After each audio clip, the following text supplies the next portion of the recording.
නුවණක්කාර බැටළු පැටවා. ඔන්න දවසක් බැටළුවන් බලාගන්න කෙනෙක් බැටළුවන් සමග කැලෑවට ආවා. බැටළුවන්ට නිදහසේ කෑම කන්න දීලා ඔහු ගහක් යටට වෙලා ටිකක් නිදාගත්තා. ඒ වෙලාවේ එක බැටළු පැටවෙක් රංචුවෙන් මිදිලා කැලෑව ඇතුළට ගියා. බැටළු පැටවා හෙමින් හෙමින් කැලෑවේ ඇවිත්තා.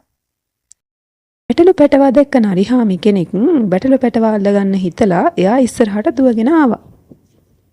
අනේ නරිහාමි මාව අල්ලගන්න කලින් එක පාරක් මට නැටුමක් නටන්න ඉඩ දෙන්න. ටිකක් කල්පනා කරපු බැටළු පැටවා කිව්වා. හොඳයි එහෙනම් නටමු බලන්න. නරිහාමි කිව්වා. ඊට පස්සේ බැටළු පැටවා එයා බලාගන්න කෙනාට ඇහෙන්න හයියෙන් කෑ ගහමින් නටන්න පටන් ගත්තා. බැටළු පැටවාගේ හඬ ඇසුණු බැටළුවන් බලාගන්න ඉක්මනින් ඇවිත් නරිහාමිගෙන් බැටළු පැටවාව බේරගත්තා.